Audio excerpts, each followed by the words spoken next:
Hey folks, my name is Brian and you're watching Survival on Purpose.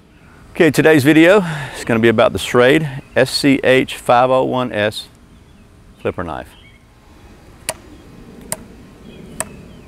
Okay, so before I get started, I'd like to talk real briefly about doing product reviews, knife reviews, and about Schrade in particular.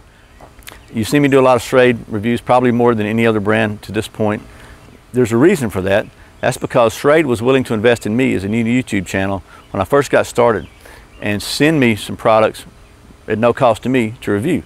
And it started because I entered a Facebook contest and I won a knife.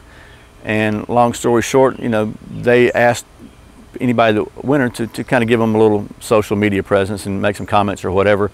And I volunteered that I had a YouTube channel and be willing to put a video on it, and they started, you know, asked me if I'd be willing to review some other stuff.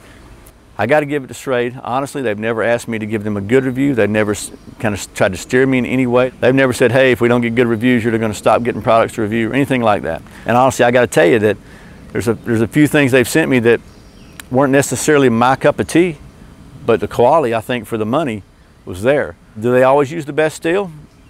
No, but neither does any knife manufacturers always use the best steel. You know, it's a matter of price and value. In my opinion, Schrade does a great job on providing a high value product at a fair price. Take, for example, this knife we're about to review, the SCH501S. 20 bucks, Amazon, 18 to 20 bucks. Solid product. Everything I've reviewed for them, in my opinion, has been very solid.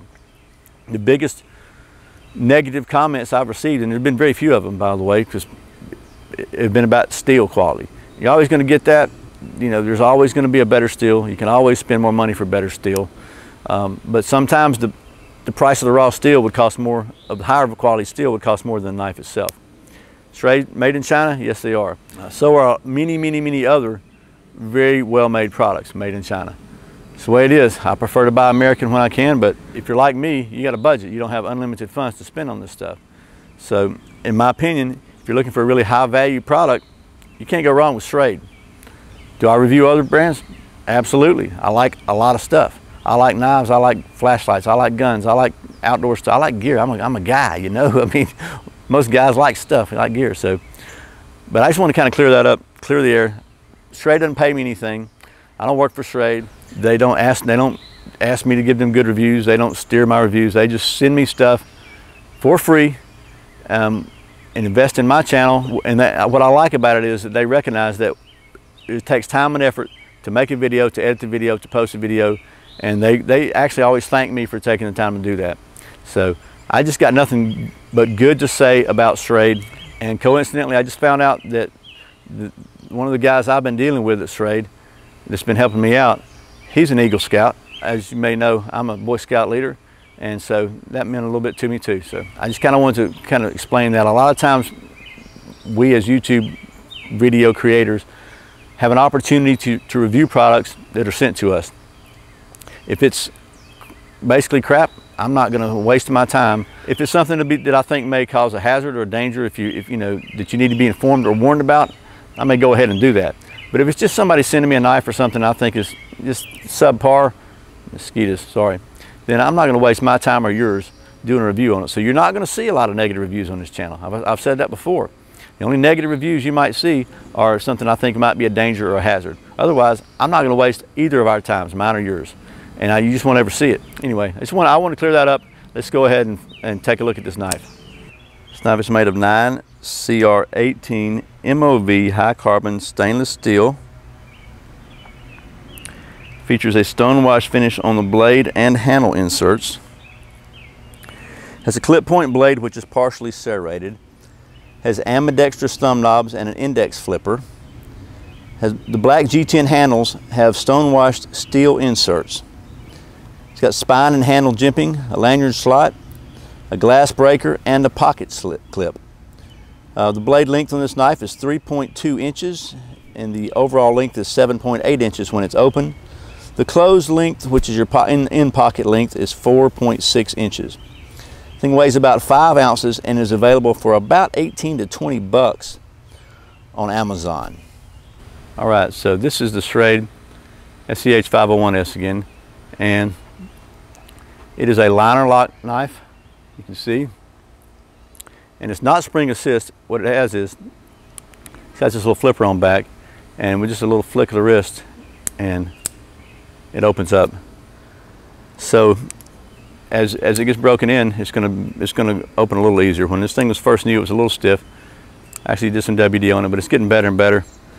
If you push it, it's not gonna come, unless you got really quick fingers. But you can flick it right open. It's not a big deal. And I like the fact that the flipper actually becomes kind of a finger guard when it opens up. As I mentioned, it's got jimping here, here, and even here. Again, we got thumb studs on both sides, pocket clip on the back. Okay, so the pocket clip is not reversible, and it is a tip down carry. Personally, I kind of prefer a tip up carry. That's just me. I just think when it's up, it's ready to go. It's not that big a deal. I've got some tip down carry knives that I'm fine and happy with. For 20 bucks, this is an exceptionally good deal, in my opinion. It's got the glass breaker on the back, so if you need to get out of a vehicle or whatever. The stainless steel inserts here, they're stone washed. This particular one has a partially serrated blade. I know, in bushcraft type knives, I really don't care for serrations.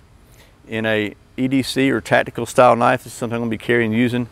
I think serrations can be a benefit. They actually help you cut rope, cut cordage, cut straps. There's a lot of times that they come in handy. So this is not going to be a strictly bushcraft knife. This is more of an EDC kind of knife. Now the steel is 9CR18 MOV, which is similar to 440C. Either some people say, oh, that's crap steel. Some people say it's fine. It really depends on who you listen to. I've come to realize that there's some people that if it comes from China, they hate it. And I kind of understand the concept, but the reality is this is a $20 knife. And it is sharp, it is solid, and the steel is comparable to 440. So I think to buy a blank steel of some of the super steel that people seem to like, it's going to cost you more than the whole cost of the knife. So it's a really good deal for a knife. Let's take a look and see how well this thing actually worked. Okay, so I've got the hem off of a pair of blue jeans I used to make some char cloth the other day. Got a little piece of paracord.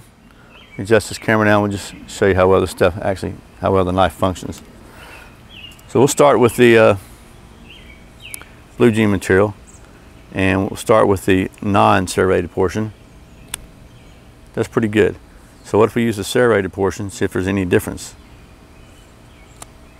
There's a significant difference, I can tell you just from doing it. It actually, it's a lot, I don't know if I can get, kind of hard to see that on camera, but it just takes a little more effort. The non-serrated portion slices it okay, but it just takes a little more effort. Okay, try the paracord. Start with the non-serrated. Pretty decent. It takes a little bit of effort. Serration, literally, I mean, it's hard. I wish you could be here because it's amazing what a difference that serration makes. It's just literally less than half the effort, probably a third of the effort. So obviously it's going to cut rope, paracord, whatever. What about wood? Because it's a knife, and sometimes you might want to carve some wood with a knife. So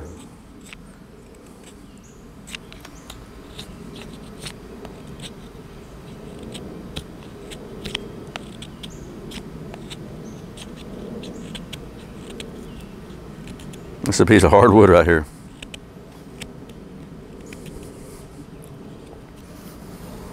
But, like again, this is not a bushcraft knife.